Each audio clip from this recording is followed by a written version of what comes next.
ಹೇಳಿ ಅಕ್ಕ. ನನಗೆ ತಲೆ ನೋವು ರೀ, ಕತ್ತು ನೋವು, ಮೈಕೈ ನೋವು, ಕತ್ತು ನೋವು ಮತ್ತು ತಲೆನೋವು. ಹ್ಞೂ ರೀ, ಕಣ್ಣು ಉರಿ ರೀ, ಶೀತ ಬರ್ಲಾರೇನು ಅದು ಊಟ ಉಸಿರು ಇದು ಕಡ್ದಂಗ ಆಗ್ತದ್ರಿ. ಅಷ್ಟೇ ಅಲ್ಲ, ಇದು ಈ ಮೂಡ್ ನೋವು ರೀ, ಪಾದ ಕೆಳಗೆ ನೋವಾ?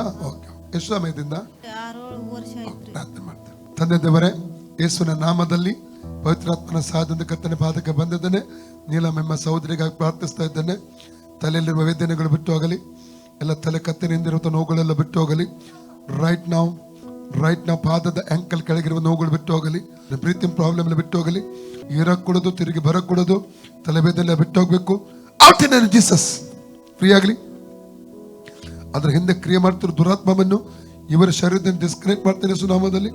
ತಲೆಯಿಂದ ಡಿಸ್ಕನೆಕ್ಟ್ ಮಾಡ್ತಾ ಇದ್ದೇನೆ, ಕಾಲ ಆಂಕಲ್ ಅನ್ನು ಡಿಸ್ಕನೆಕ್ಟ್ ಮಾಡ್ತಾ ಇದ್ದೇನೆ.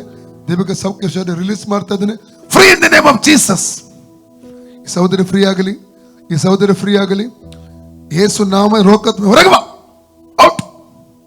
ಈಗ ನೋಡಕ್ಕ, ತಲೆವೇದನೆ ಬಿಟ್ಟು ಹೋಯ್ತಲ್ಲ, ಹೋಯ್ತ್ರಿ. ಹೋಯ್ತಲ್ಲ. ಹಾ. ಯೇಸುವೆ ಯೇಸುವೆ, ನನಗೆ ಸೌಖ್ಯ ಕೊಟ್ಟದಕ್ಕಾಗಿ ಸೌಖ್ಯ ಕೊಡು. ಸ್ತೋತ್ರ.